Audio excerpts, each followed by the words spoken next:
You are listening to KLRN Radio, where liberty and reason still reign. Most writers and radio show hosts know that to connect with your fans, you need to do more than just write books or record the latest podcasts. There are many different elements that go into forming an online platform, but there are also many hidden traps. To make matters worse, solid advice on how to survive the muddy waters is scarce. In the book Hidden Traps, I talk about some of the important issues of working with an online platform, highlighting traps that could put your physical or internet security at risk or be harmful to your reputation. Are your social media posts just links with a few disjointed words, making you look like someone who can't complete a sentence? Did your new website cost you more than you anticipated? Are you leaking your personal contact details across the web without even knowing it? Then you need Hidden Traps. Hidden Traps is now available in paperback and ebook from a variety of retailers, including Amazon, Barnes & Noble, and Kobo. Visit blackwolfpublications.com for more details. If you're 85 or younger, would you like peace of mind and comfort for your family? We're Final Expense Direct with an urgent message for you. The average funeral today costs over $8,000, but the most you'll get from government benefits is $255. How will your family pay the difference? We can help. Our senior plans start as low as just $1 a day and pay up to $30,000 for a funeral and other final expenses. Peace of mind is easy. There's no medical exam. You'll have lifetime coverage, and your plan can't be canceled as long as you pay your premiums. Call now for free information about our senior plans. Answer a few simple questions and receive approval right on the phone. Plus, call right now and we'll give you a discount prescription card for free. Call 800-553-8687. That's 800-553-8687. Again, 800-553-8687. KLRN Radio has advertising rates available. We have rates to fit almost any budget. Contact us at advertising@klrnradio.com.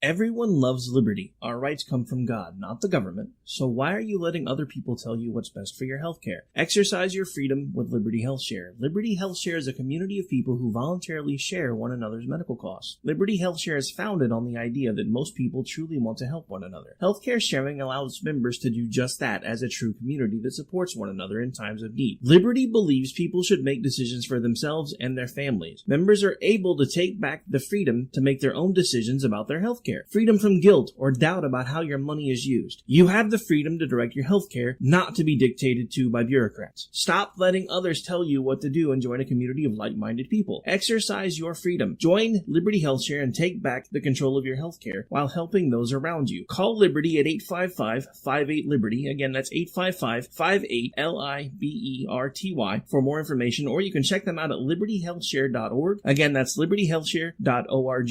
My son was in the Army back during Desert Storm, but even then he wanted an MBA. He looked at a dozen schools, but only one offered the online education and flexibility he needed while he was in a tent in Iraq. Grantham University. Turns out that Grantham's been delivering affordable, relevant college and advanced degrees for over 65 years. Heck, if they can deliver a quality education to a soldier in a tent overseas, think about the flexibility Grantham can offer you so you can earn your degree too. It doesn't matter how complicated or full your life is. If getting a degree is on your bucket list, you'll want to do what my son did. You'll want to call Grantham. Find out how easy it is to get started on your education so you can check that college degree off your bucket list. Call Grantham right now. 800-910-1370. That's 800-910-1370. Flexible, affordable, relevant. Call 800-910-1370. At St. Jude, a family never sees a bill at all. It's like the world has been lifted off of your shoulders. St. Jude Children's Research Hospital. Finding cures, saving children. Learn more at stjude.org. Sometimes writers feel lost, unsure why a passage may not be working. It takes another set of eyes to help us nurture our writing into full maturity. At Black Wolf Editorial Services, we strive to enable writers to develop and grow, offering manuscript critiques and line edits through a mentoring editorial style. We also offer assistance on generating a writer's bio for your websites. Black Wolf Editorial Services, nurturing your writing into maturity. For a full list of services, visit blackwolfeditorial.com.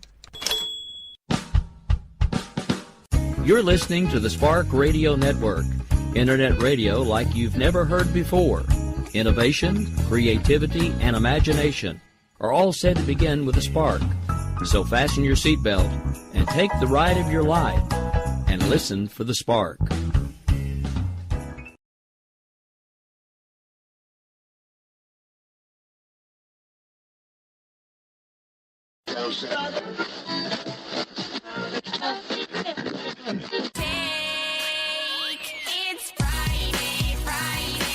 Oh, let me tell you something. I am so sick of Washington and all its works and all them politicians down there and them congressmen. I'll bet you won't find none of them congressmen signing down their electric blankets tonight. Which if they did, their secretaries would get up and go home.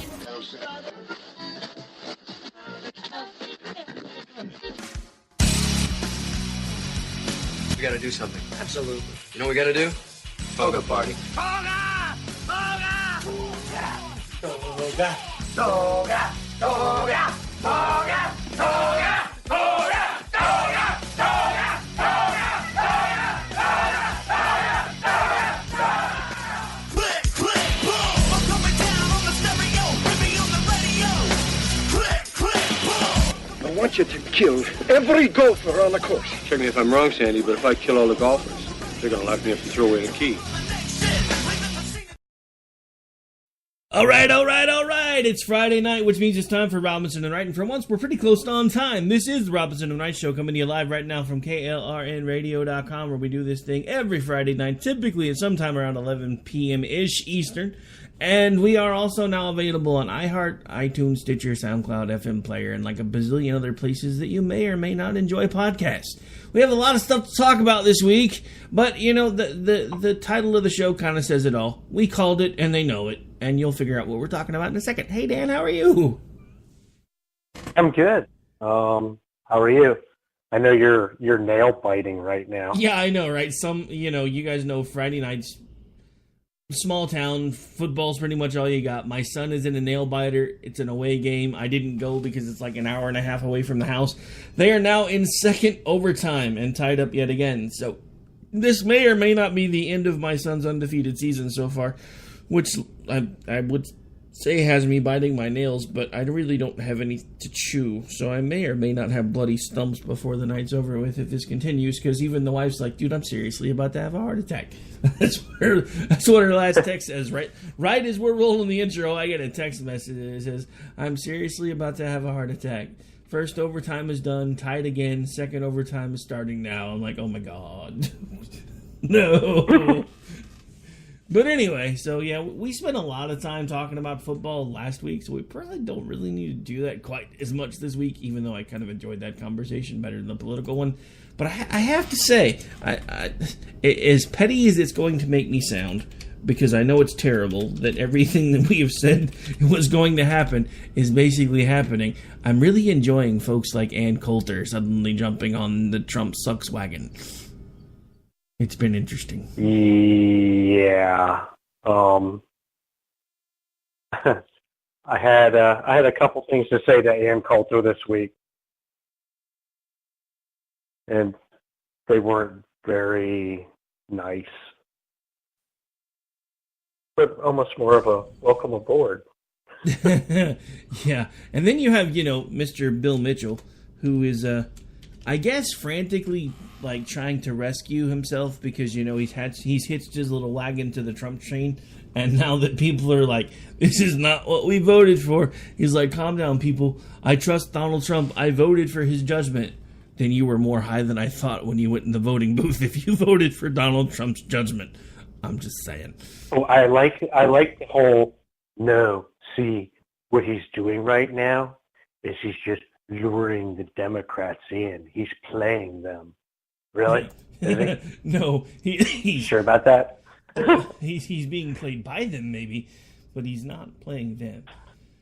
You know, and I guess that's part of what has me the most upset right now, because people that I like and respect in the local radio community, people that I interact with all the time, and actually am actually still working on trying to get my show placed on that particular station.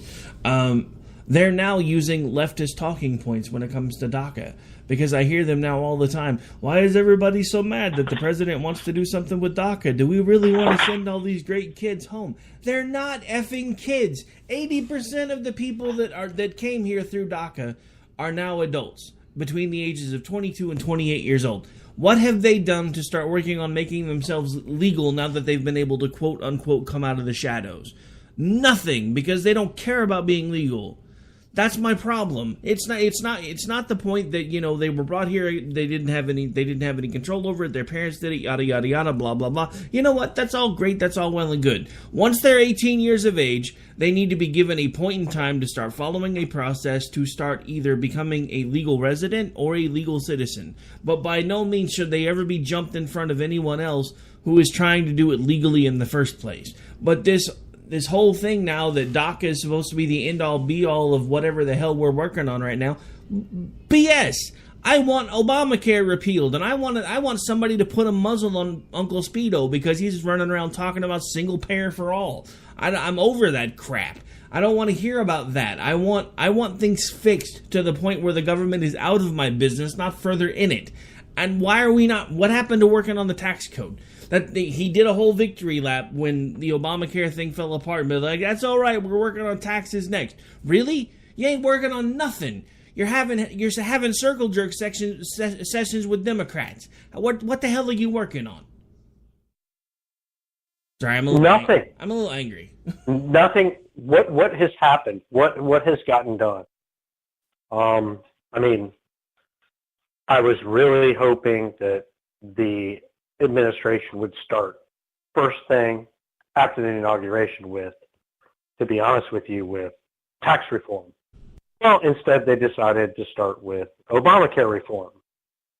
How far did they get? Nowhere, non-starter. They got nowhere. Then it became tax reform. How far did they get? Nowhere. Well, at least they made a run at the ACA. They haven't even done anything with tax reform. They just skipped over it and started talking about DACA because it's apparently some big deal now. No, they just, I mean, we all know what happened with the ACA. It was, give us this turd and we'll polish it a little bit and see if we can get it passed. And they couldn't even do that. So we're still stuck with what we had. We're still stuck with the tax code that we had, and we're still stuck with DACA. So where are we? And there's no wall built. I'll tell you where we are. We're at Obama 3.0, exactly where I said we would be. You know, but honestly, the person I feel the most sorry for is Jeff Sessions. Because he has stepped in as Attorney General. It's basically his dream job. If you've ever read anything or looked into Jeff Sessions at all, his big two goals in life were either to be appointed as a federal circuit judge or to become the Attorney General of the United States. Those were his ultimate goals. He's realized one of them through Donald Trump, but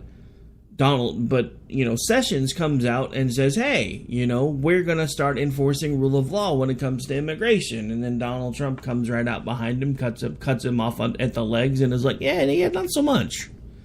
I mean, so for the most part, I really feel sorry for Sessions because he bought into the crap that he was spewing during his campaign and didn't realize that it was basically just a bunch of things that he had to string together to bring enough people along to make sure that he got the votes that he wanted. That's why if you'll go back and you look at some of the early interviews when he was first starting, when he was, drawing in the big crowds and there was all the rumors that he was paying people and this, that, and the other, he actually let it slip in an interview once that anytime he was in a big crowd of people, if he felt them slipping away, all he had to do was mention the word wall, and they were right back tuned in again. So that's why the wall was always a constant part of his speech, because it kept the people that were there to see him drawn in. Not because he actually wants one, not because he has any plan on actually building one, Because, I mean, let's face it, if they were going to do that, they could have done it already. The laws are in place to have already done all of that. All it needed was funding.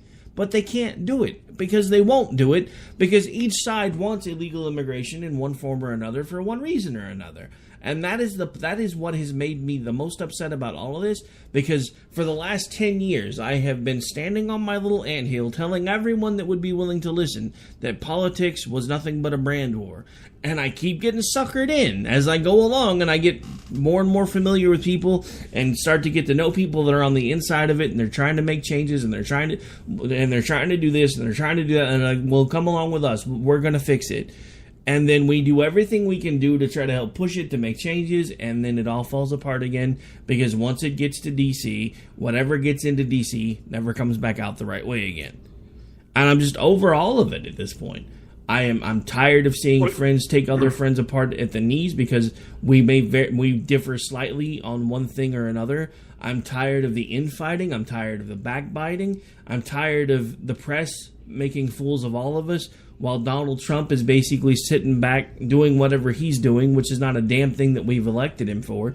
I mean, I know he's done some positive things, because if you look, you can find them. But every positive thing that he has done has been done exactly the way Obama was doing things. Everything that he has done that is positive has been through executive order.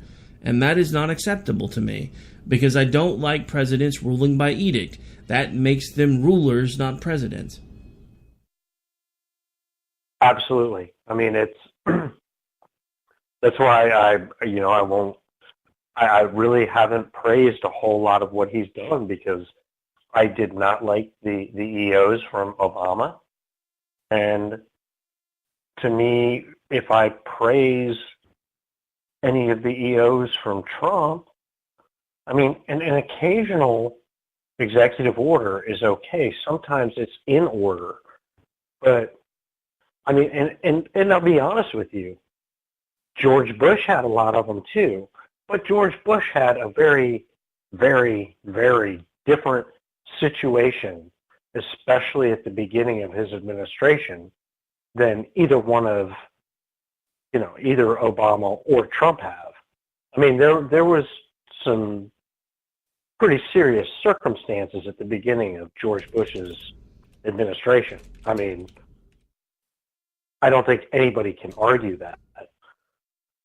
But for me, if I sit back, and even if I agree with an executive order, if I sit back there and just go nuts and say how great it is, I'm just being a hypocrite, because all the EOs from Obama really ticked me off.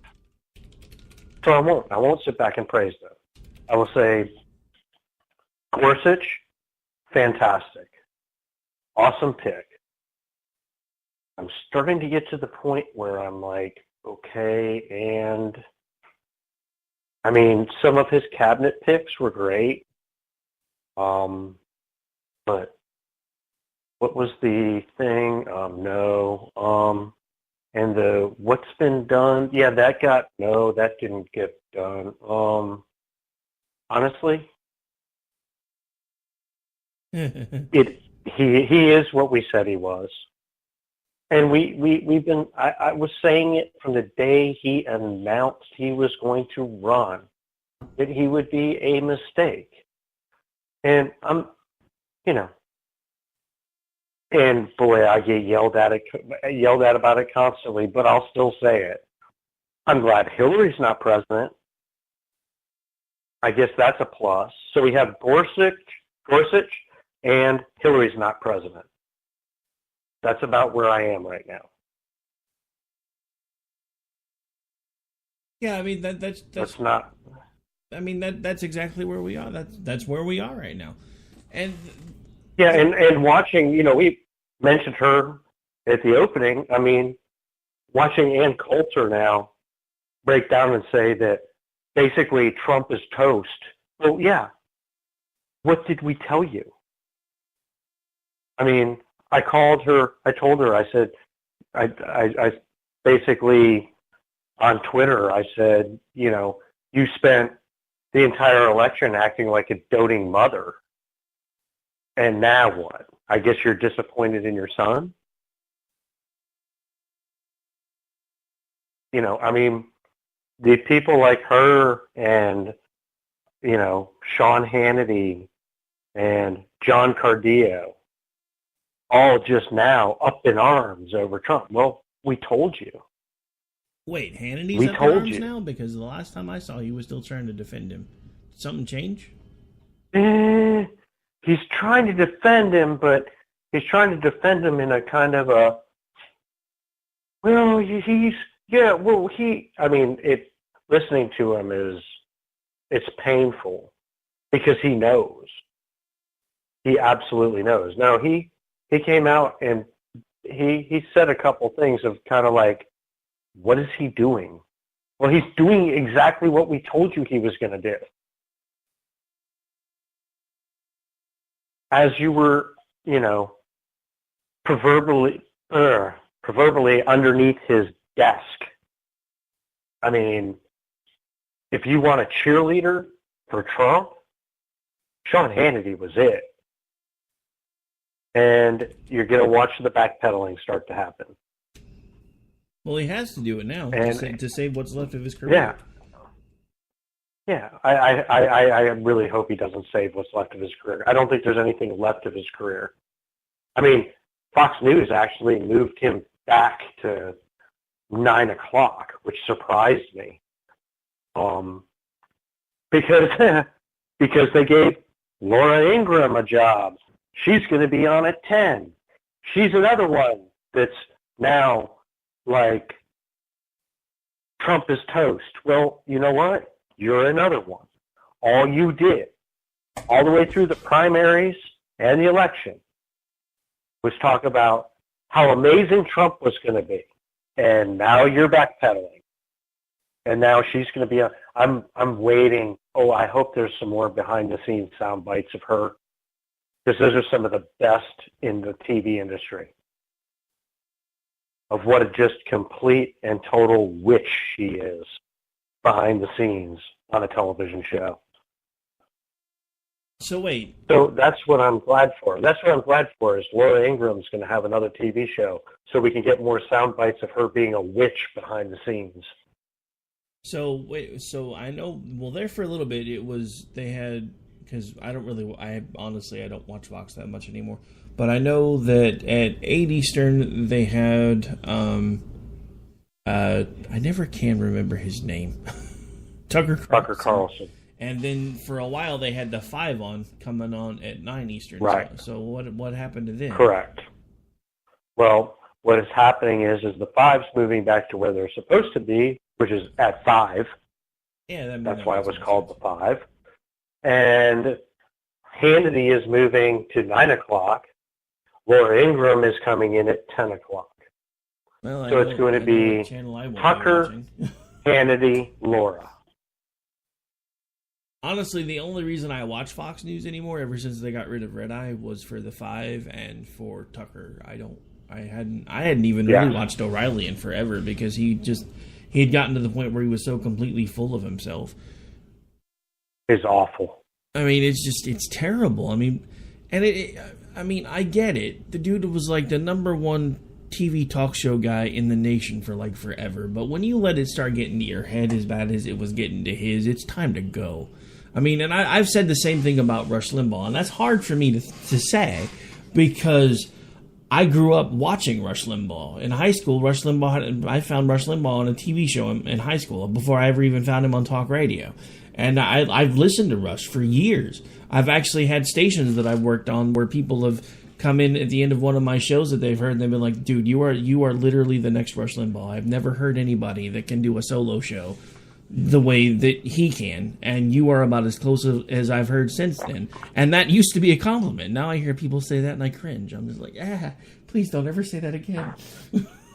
Well, no, you shouldn't cringe because as far as radio goes, he is a talent.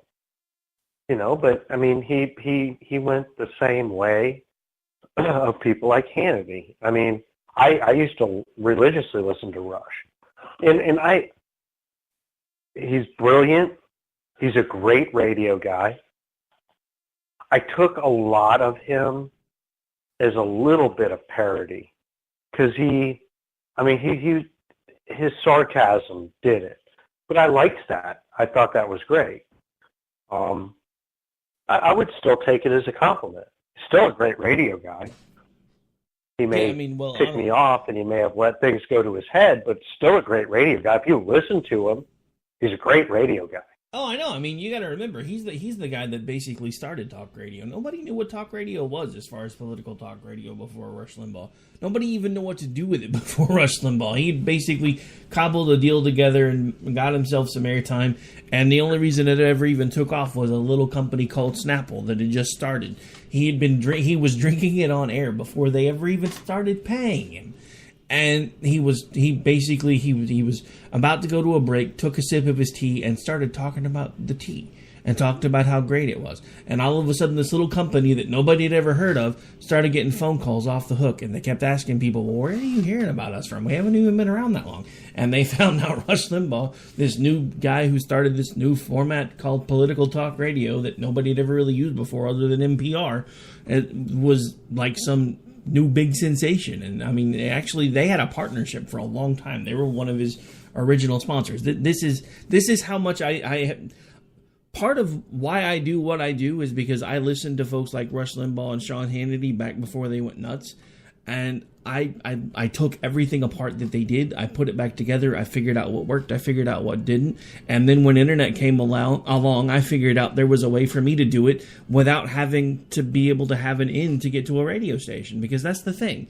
There's this little known secret in radio that nobody tells you. It's not about how good you are. It's not about what training you have to a point. It's about who you know and who you can get in good with.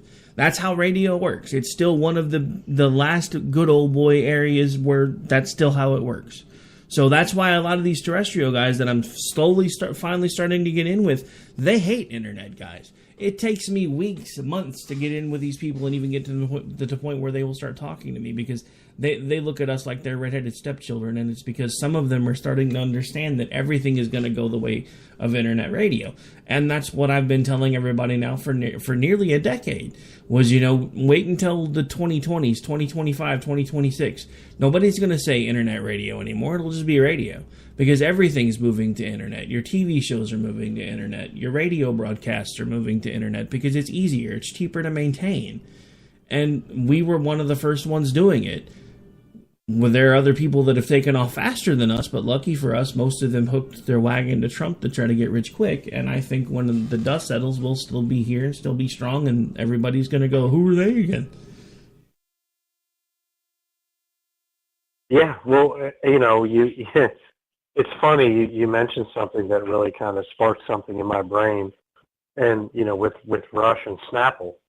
And the other radio personality that really made it, and a big part of them making it as a sponsor, was Snapple. And it's who really got me into really loving radio, was Howard Stern. Howard Stern was, his first real big sponsor was Snapple. And that's how I got into talk radio, and then I got into listening to political talk radio. But, I was listening to Howard Stern when I was 14 years old. And to let everybody know, to show my age, I'm 49 now. I was going to say, I started listening to Howard Stern when I was 14.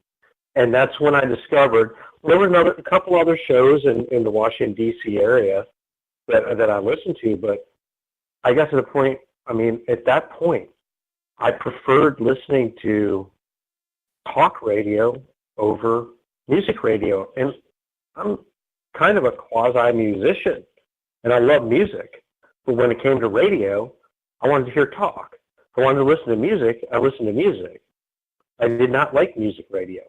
I did not like listening to, oh, yeah, this is a great song. Oh, but I'm going to listen to the DJ freaking talk it up. I did not like listening to the DJ talk over the music because all they cared about was the lyrics. I didn't care about the lyrics. I cared about the music. I'll just listen to the music on my, I'm going to date myself again, my Walkman. And, with the big fuzzy headphones? When I want to listen to the radio, I'm going to listen to talk.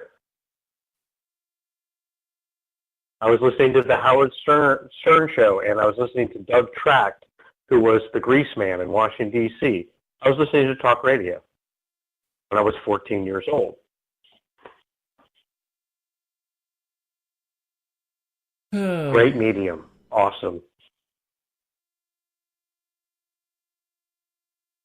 All right. Well, believe it or not. Howard Stern's another one, too. You can talk about somebody that lets stuff go to their head. Yeah, well, he's always been that way, though.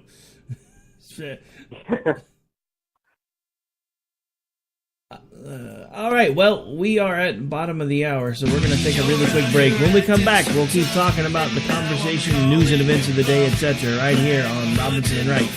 Friday night, KLRNradio.com. When Liberty and Easy stay. To the streets, that's where we can meet. You bring your sticks, I'll bring gauges.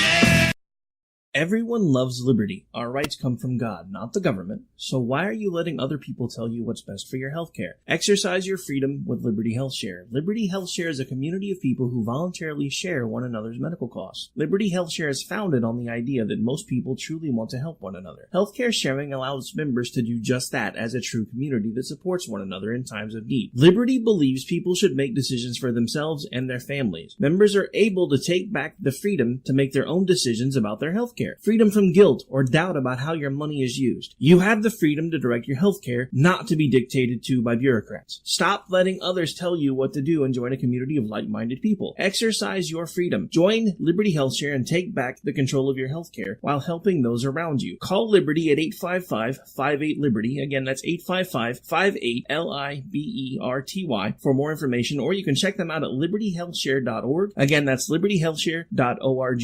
My son was in the Army back during Desert Storm, but even then he wanted an MBA. He looked at a dozen schools, but only one offered the online education and flexibility he needed while he was in a tent in Iraq. Grantham University. Turns out that Grantham's been delivering affordable, relevant college and advanced degrees for over 65 years. Heck, if they can deliver a quality education to a soldier in a tent overseas, think about the flexibility Grantham can offer you so you can earn your degree too. It doesn't matter how complicated or full your life is. If getting a degree is on your bucket list, you'll want to do what my son did. You'll want to call Grantham. Find out how easy it is to get started on your education so you can check that college degree off your bucket list. Call Grantham right now. 800-910-1370. That's 800-910-1370.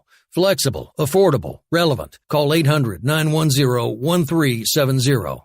Tired of paying outrageous prices for Viagra? Well, we have great news for you. Now you can finally get Viagra at huge discounts. Healthy Man allows you to save up to $500 on Viagra. Why pay U.S. pharmacy prices of $15 per pill or more when you can get Viagra for less than $3 a pill? Call today and get 40 Viagra pills for only $99. This can cost as much as $600 at your local pharmacy. You can't afford not to call us. If you want Viagra at the lowest prices, never pay $15 a pill pharmacy prices again. Get Viagra for less than $3 a pill. Call 1-800-516-7602 today and save up to $500 and get 40 pills for just $99. Healthy Man is fast, easy, and affordable. Operators are waiting at 1-800-516-7602 to take your call right now. Call 1-800-516-7602. That's 1-800-516-7602. Again, 1-800-516-7602. Attention business owners and independent contractors. This is a money-saving message from Tax Mediation Services. If your business owes $20,000 or more in taxes, we can help you today, right now. Listen, dealing with the IRS is no picnic. It's an intimidating and extremely stressful process, and you don't want to go it alone. Our attorneys know every law, every tax break, and every possible opportunity to help you resolve and reduce your tax debt. And if you owe more than $20,000, you may be at the top of their hit list. So don't take your tax debt lightly, because it will not go away on its own. The IRS can seize your bank accounts, your home, and even shut down your business. Call our tax experts today at 1-800-783-0810 and let us deal with the IRS while you focus on your business. That's 1-800-783-0810. Again, that's 800-783-0810. You're out here acting so tough. Hey, Tariq, that bumper's for you, brother. Welcome back. This is Robinson and Wright. We're live right here on Friday night, KLRradio.com, where liberty and reason still reign. That's right. We've made an executive decision at the break. We're going to change topics because even though it's been kind of fun to point out all the points that Trump has done so far, where we've said, hey, we knew when this was going to happen, it's leading us both dangerously to the point where we're going to say words we really shouldn't be saying on shows that may or may not occasionally go over to terrestrial. Because every once in a while, if I'm short a show, I'll send over one of these, and they never really tell me where all they're going to run. So it's best to play it better safe than sorry. So anyway, we've decided instead we're going to bring up the next Al Sharpton wannabe, Mr. Tariq Nasheed, or as Dana Lash put it in very eloquent terms, a failed rapper who named one of his albums Wash Your Ass. Yes, that is Tariq Nasheed, who has now decided that everyone who has a lack of melatonin is a white supremacist. Everyone. Regardless of their actual race, because Ben Shapiro, who's an actual Jew, is a white supremacist. Yeah, Ben Shapiro is he's part of the KKK front. He's a front man. It's their way of getting in by pretending he's a Jew. Really? Oh yeah, dude. His name is Ben Shapiro. Yeah, enough said right there. Yeah, I mean, considering Ben is probably short for Benjamin or however they pronounce that. Not to mention the last name Shapiro. It's kind of a giveaway. I'm just throwing that out there. And it's just right. I mean,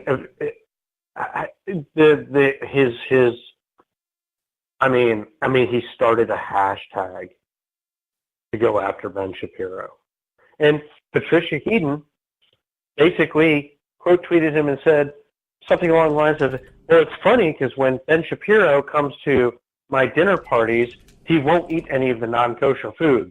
So maybe that's saying something.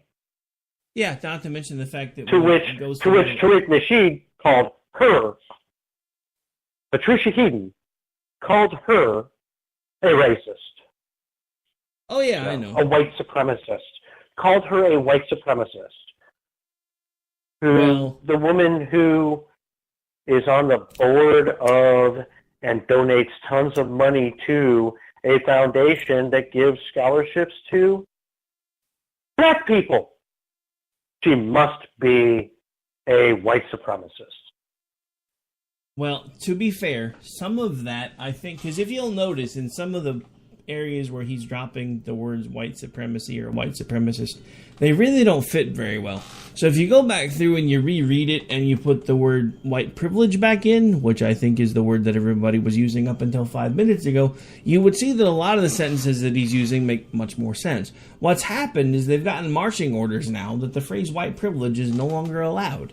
Anytime they would be using the phrase white privilege, they're now supposed to insert either white supremacist or white supremacy because it carries much darker connotations. And those are basically the new marching orders of the left, is anytime anybody says anything you disagree with, they're a white supremacist. What happens if they're Jewish? Who cares? They still look white, don't they? We can say they're not really Jewish. And that's exactly what's happening.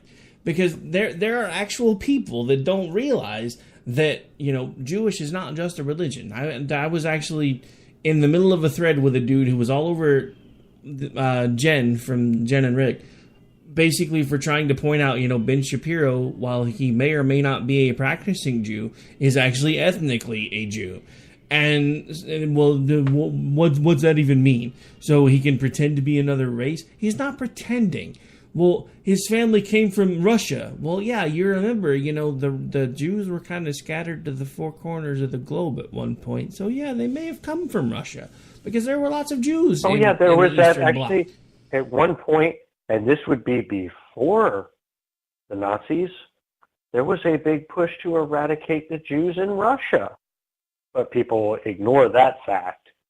It's what it comes down to is that this whole, whether they want to call it white supremacy or they want to call it white privilege, what I've decided that the definition of white privilege is a person that is white that has worked really hard their whole lives to earn something.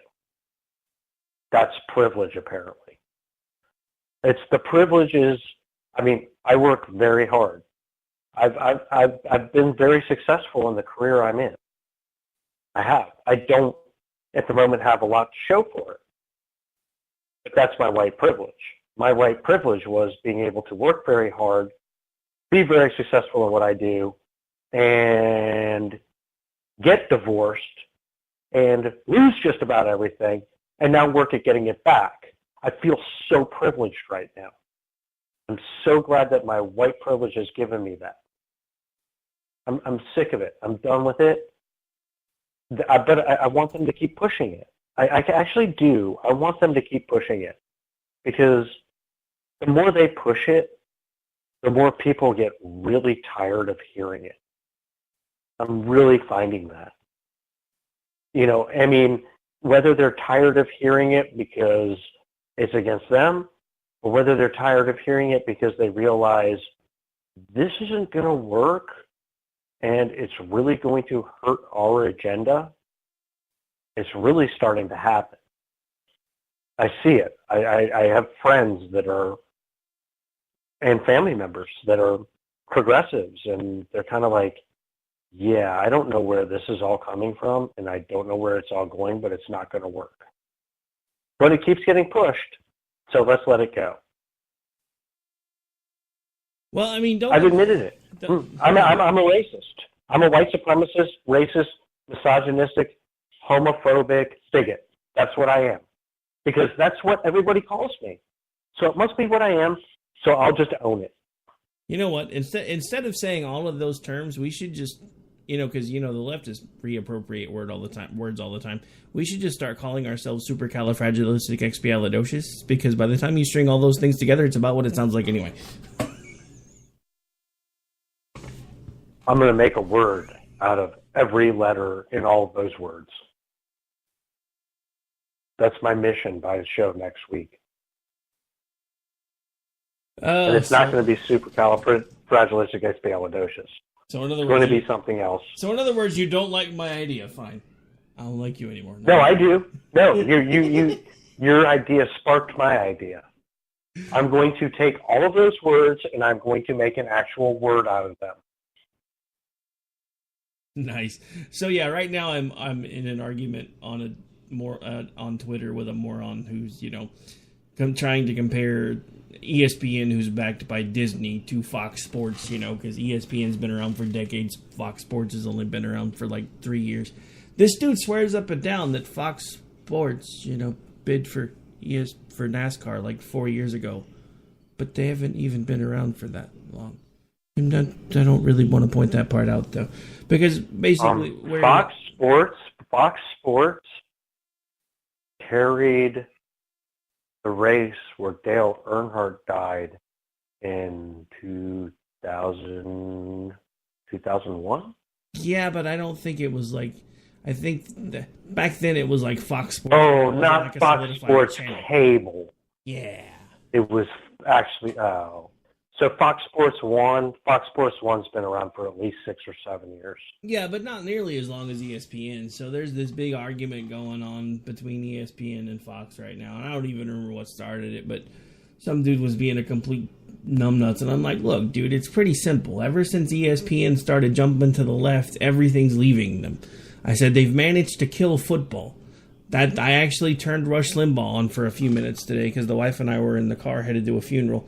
And she didn't like the local guys that are on the other channel that I usually listen to, because the guy they have on right now on in that time slot kind of has one of those, like, you remember the teacher from Ferris Bueller Day Off? The dude that was like Bueller, anyone? Yeah, Ben Stein. Ben Stein. Couldn't think of him for a second there, so I was trying to find a frame of reference. But yeah, so he kind of sounds like that.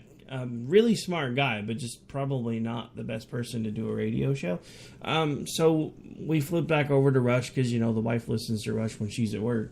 So when we first turned it on, he starts talking about the football game he was watching last night, and he couldn't believe how empty the stands were.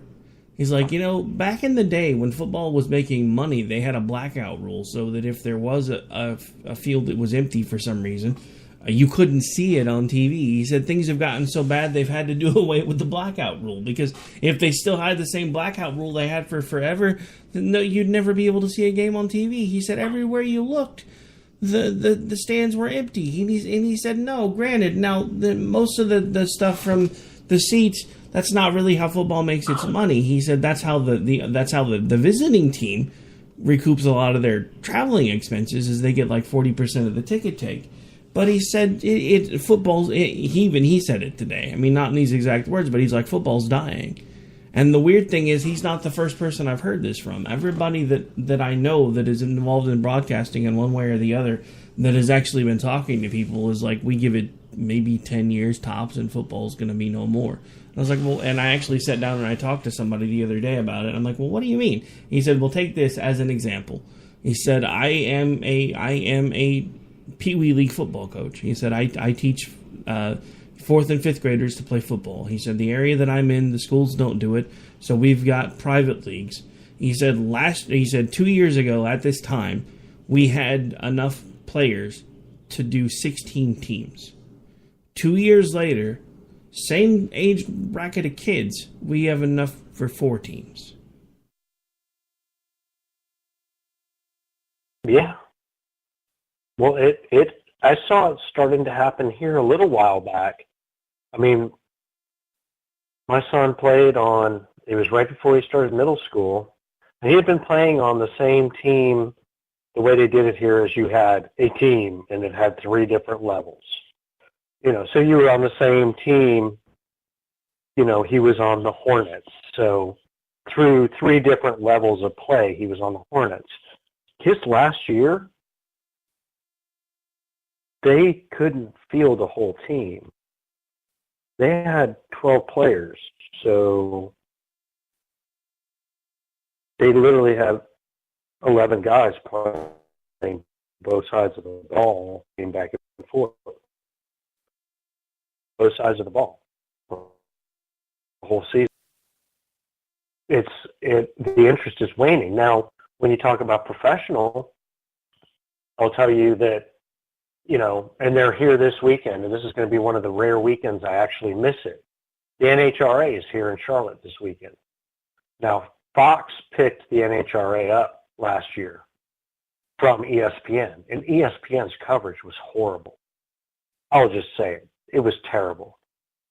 And when I started going to the drag races, when they built the drag strip here a few years back, I mean, it's been about, I think, 7 years now. They weren't selling out on Sunday. They were drawing a good crowd, but they weren't even selling out on Sunday for the finals. Now, they're selling out on Saturday for qualifying. They're packing that entire drag strip. And there's 2 reasons for it. The TV coverage is better on Fox, and pretty much politics stay out of it. It's fan-friendly. You can go into the pits. If you buy a ticket, you have a pit pass. You can meet the drivers, and politics stay out of it. The end. And I'm going to tell you, I mean, it's been amazing me that, I go twice a year, and on Saturday, which is just qualifying day, they're not actually racing. They're just qualifying for their spots. It's sold out. Football, the NFL, is only selling out, I think, 2/3 of the stadiums right now. And 20 years ago, you couldn't get a ticket to an NFL game unless you were paying premium price for it. Every stadium was sold out. If you start interjecting politics into sports, people lose interest. They really do. Even NASCAR. I mean, the NASCAR lost a little bit because management started voicing the political opinions. I don't like sports because I want to hear a political opinion. even if the political opinion agrees with mine. I watch sports to forget about politics. I watch movies to forget about politics. I watch TV shows to forget about politics. Start interjecting the politics into them, I'm not going to watch them anymore. I'll just listen to music. And hopefully I can keep listening to music where politics isn't interjected, but of course I have the music I like, so I can just listen to the stuff I've listened to my whole life. Do not interject politics into sports. Nip it in the bud. When you have a player that starts taking a knee for the national anthem, nip that in the bud. Don't start coddling him, and don't let groups come in and say, well, if he doesn't get a job, we're going to boycott. Let him boycott, because the majority of people that you're trying to get to watch don't care what those people say, but you're going to coddle those people. And the NFL is screwing itself big time. I'm watching it. I'm watching other sports, lesser known sports, grow right now because they don't want management, the management of the NHRA, they don't want politics. I mean, I'm not saying, you go out to the drag strip, yeah, you see some guy in his top alcohol funny car and it says Trump down the side of it. That's fine. That's one driver. But on a whole, they want everybody to keep politics out of it. You don't hear interviews where they talk politics or social issues. When they give them an interview, they interview about the race they just had. And that's it. And it's growing. The sport is growing. It's grown exponentially over like the last 3 years. The NHRA is just loving it. They're selling out everywhere. And it's because they keep politics out of it. They don't want politics in it. They know people want to go there to get away from the news and the politics. They want to go there and enjoy themselves.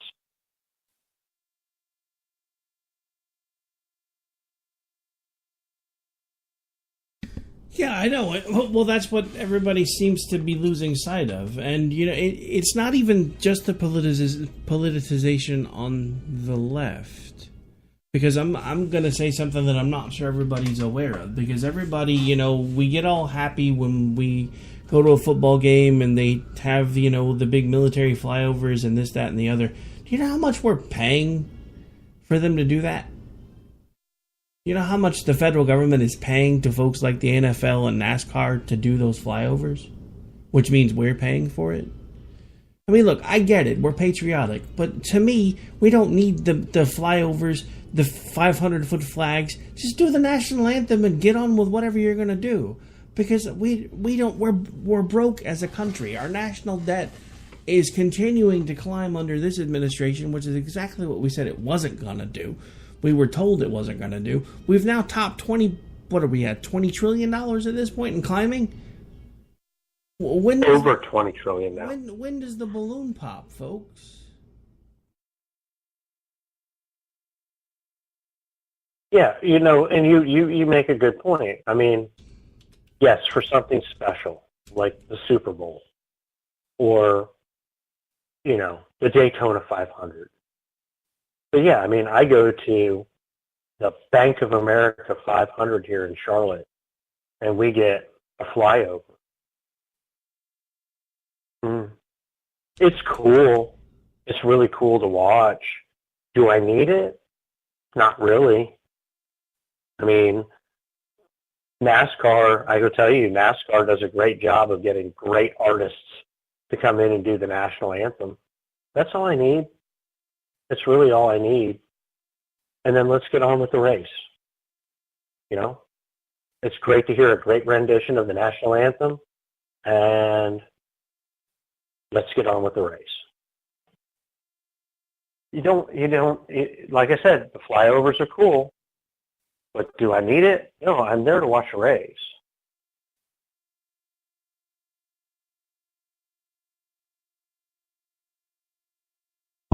So, I guess that's the choices that need to be made. But like I said, with the NFL right now, I'm really struggling. Last weekend I did watch. I couldn't watch my team, but we put it on. New house.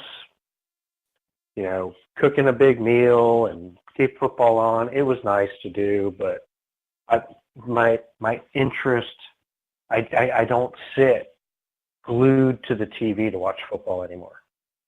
It's actually just become, it's on. Oh, okay, cool. That was a good play.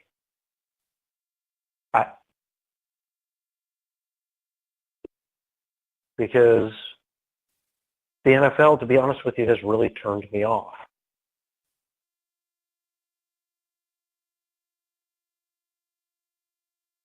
Well, honestly, I have to admit, the wife and I turned it on this past Sunday because, this is going to sound really weird and somebody's going to threaten to yank my man card. But believe it or not, the wife is a bigger NFL fan than I am. I am an avid college football fan. I love college football.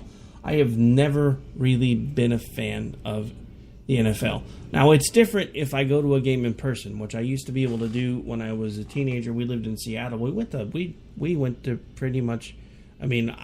there were times we might as well have had season tickets because it's like every time they were in town, dude, we were there. And it was great in person because it was just a completely different energy. But if I try to watch professional football on TV, I fall asleep. So it's exactly what I did Sunday.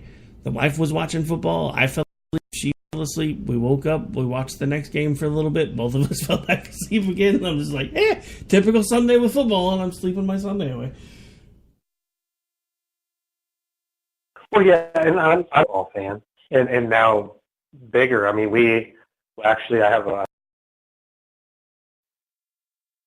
really is a, and I haven't become an Iowa fan, but she's just such a rabid Iowa fan. I've actually found that I love sitting and watch Iowa games with her because she just goes nuts. And I go nuts for my teams.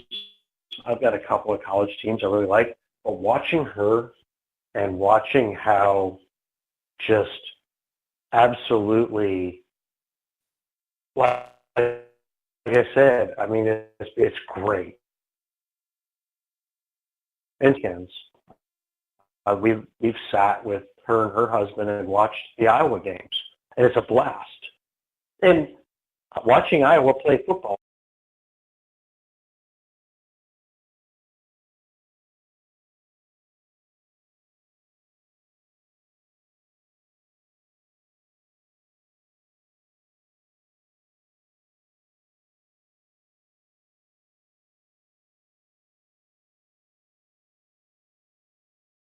All right, well, believe it or not, we're about out of time anyway, so I think that may have been the internet's way of telling me we were about done. So why don't you remind folks where it is that they can hang out with you when you're not on the radio hanging out with me? you can find me on Twitter at MadFeist, F-I-E-S-T.